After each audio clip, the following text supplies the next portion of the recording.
Hello and welcome back to Vintage Treasures, and today I'm going to be doing something a bit more educational for the minds of a collector or a vintage toy collector. I see that it's quite hard to find dimensions of toys online. You have to find specific websites for specific lines, and it can be a pain. Also, just thinking of inches in your head, it still might be a different size than you would picture in your head. So I thought I'd take the time to go through some of the most popular lines that I have in my collection to show you or to differentiate the size comparison of these different lines. So I have some lines here from the 80s and the 90s, and we're just going to go through them, give you a size comparison, and this way you'll be able to see basically the scale of these lines. So if you don't have one and you're buying some, but you do have another, you can compare them so you know if you have the proper space you need to actually set up a spot for this line. So to start off this video, I thought I'd start with one of the most popular lines, like one of the top-notch lines that are out there, and this one's actually a bit pricey. This is G.I. Joe, and this is my only G.I. Joe figure. I think I picked it up at a yard sale in a large lot of stuff. But he's about 4 inches tall, and from what I understand, that's what they are typically. They're about 4 inches tall. Since this is the first figure, I don't really have much to compare it to. So yeah, let's move on to the next figure. So another one of those core lines that vintage collectors seem to next to always have at least a couple of these in their collection is turtles. Now I have a not soft head, but I do have a original Donatello, and if you compare it to the G.I. Joe, the G.I. Joe is actually a lot bigger than I pictured they'd be. I thought G.I. Joes were a bit larger than mask figures, but as you can see, they completely tower over a mask figure. And since we're on the topic of comparing to a mask figure, uh, yeah, this is that comparison. So they're quite large compared to the mask figure, and that's with the mask on. He's still towering over him, so that's just the sense of scale. It's hard to set in your brain. Now, sadly, because these are toys that have been played with, my G.I. Joe figure here has to lay down because the leg joints are very loose, and this guy does not even stand a chance standing. As you can see, he just did a backflip. So typically, for hardcore Turtles collectors, you will run out of turtles that you want or that are in your price range.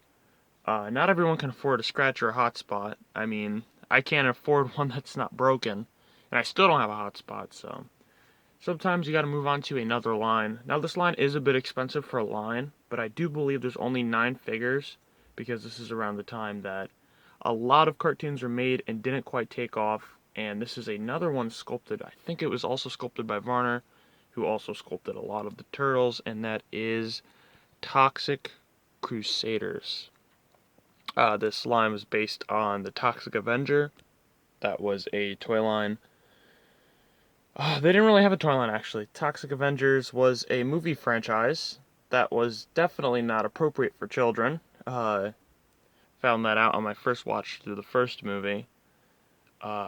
And yeah, they made it into a kids cartoon, and I guess it was like a Captain Planet type show where they tried to stop pollution and other stuff like that.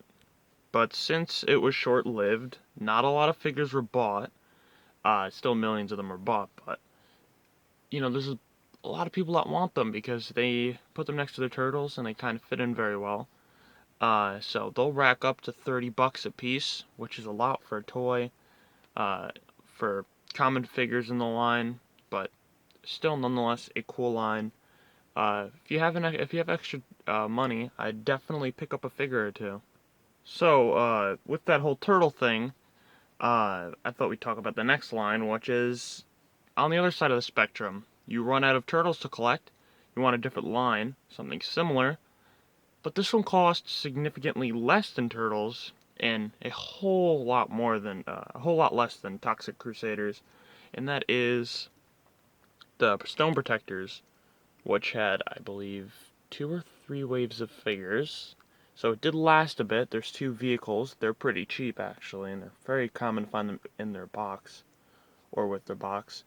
So yeah, this is definitely a line you should collect if you're interested in them. This one's a little sun bleach. This is my first figure from this line. I do have more than one, if you haven't already. Check out that Stone Protectors haul video. I will link it at the end of the video so you can watch it if you want to.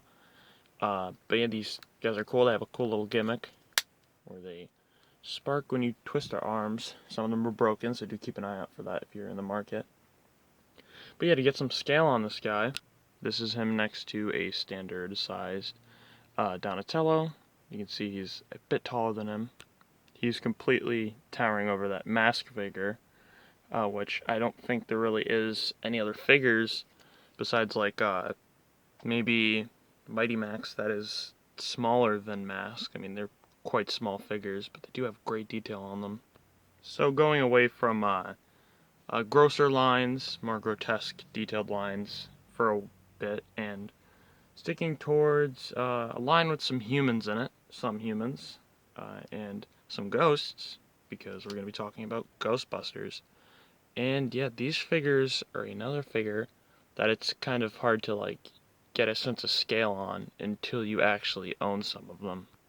And as you can see here, he is taller than the Turtles, but he is shorter.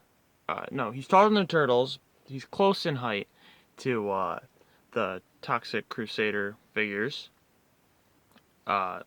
So it's kind of weird because when I bought that figure, I expected it to be the exact same height as the Turtle figures, but it's actually a lot taller compared to the Turtles, as you can see here.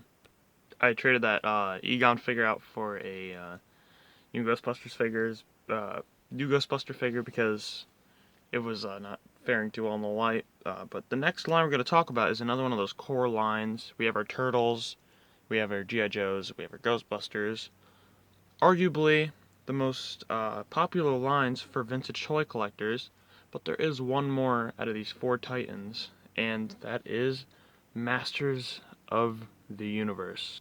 And as you can see here, Roboto is completely towering over these real Ghostbusters and Turtles figures, and most definitely he is towering over this G.I. Joe figure. I think he's 5.5 in inches. Take a look at that real quick. Yeah, somewhere around there. And yeah, the thing about this line in particular, I think I'll make a video on like prices of vintage toys at the moment. This line, it's hard to get the core characters. They're expensive, like He-Man, Skeletor, Orko with his hat and pull string. He's expensive.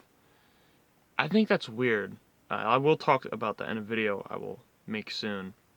But yeah, you could see definitely he is towering over all these other lines. And another line that a lot of collectors, typically Turtles collectors, do end up collecting, and I've gotten one figure from because, again, pricey line, is, well, this is a spin-off of it, but it's Street Sharks. This is, of course, Extreme Dinosaurs, but it's a spin-off of the Street Sharks line, and this one shocked me when I got it in the mail. I think I got a couple videos back. That was actually a while ago. Got it in a mail video. And he was taller than I thought he would be when I took him out of the package. So if we take a look at this, we can see that he is still shorter than the Masters of the Universe figures. Roboto there for reference. And he's taller than Donatello. So I thought he'd be around the same size as the Turtles. I see that's a common thing. I typically think that the Turtles are going to be a standard size for any action figures that's vintage. And another thing that I didn't really think about is how big the firehouse is for the Ghostbusters. If you have an Ecto-1, it's about that big, because you could fit an Ecto-1 inside a firehouse, and I thought it was just me when I was little, maybe I expanded it in my brain, but no, the thing is actually pretty huge and goes for about $300 with the ghost traps nowadays. Now, a line I see talked about sometimes, but a lot of the time it's kind of like left out of general collections, is the Centurions. And I got my hands on a, I forget his name. What's his name? I can't think of it off the top of my head. Ace McCloud, that's it. Ace McCloud, I got my hands on him for about 50 cents at a yard sale. But yeah, great figure. It came with no parts, but it's still just a great figure on its own. The paint is lackluster, but I think it does look a whole lot better with the parts, but those things cost a fortune. And as you can see, we have a new world record holder because Roboto is about an inch, maybe an inch and a quarter shorter than Ace McCloud here. And he comes in at around 7 inches tall, which is huge for a figure. Now, if you are in the market for Centurions, I will warn you, their arms break like crazy. I was lucky enough to get one with functioning arms. They haven't broken, but the joint that holds the arms in is not very strong. Again, if you do have broken Centurions, check out Toy Poloi. He uploads great videos fixing vintage toys, anything from Star Wars to obscure lines, and Centurions. He made a couple videos on them. And one thing you will come across during vintage collecting is something that is not so common. It was not so common in the 70s and before the 80s, I'd probably say. And definitely it exists nowadays, but not like as detailed and as like aesthetically pleasing as it was in the 80s and 90s, and that is big figs. And starting off with big figs, I think the only big figs I have for any line is turtles, and I don't have any of the original big figure turtles. I have this, I'm finding it to be very rare, Mutations, the giant Mutations Raphael. I didn't even know this existed until I found it at a flea market in great condition for $2, $2. And if you want this guy, he's going to cost you about $2.50 on eBay. If you can find him, he's really hard to get.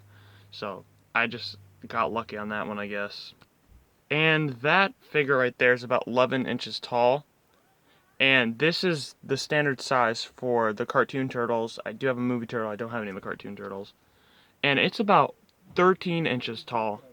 So I hope this helps you out while you're collecting toys. I know it is a bit hard to find measurements on some of these vintage toys and to even get them inside your head to scale these things before you go and purchase them. So if you enjoyed today's video or found it helpful, please consider subscribing to the channel. I upload as of right now every Wednesday. I do just vintage toys on this channel every week, so if you're interested in that, please consider subscribing to the channel. And have a great rest of your day or night, and goodbye.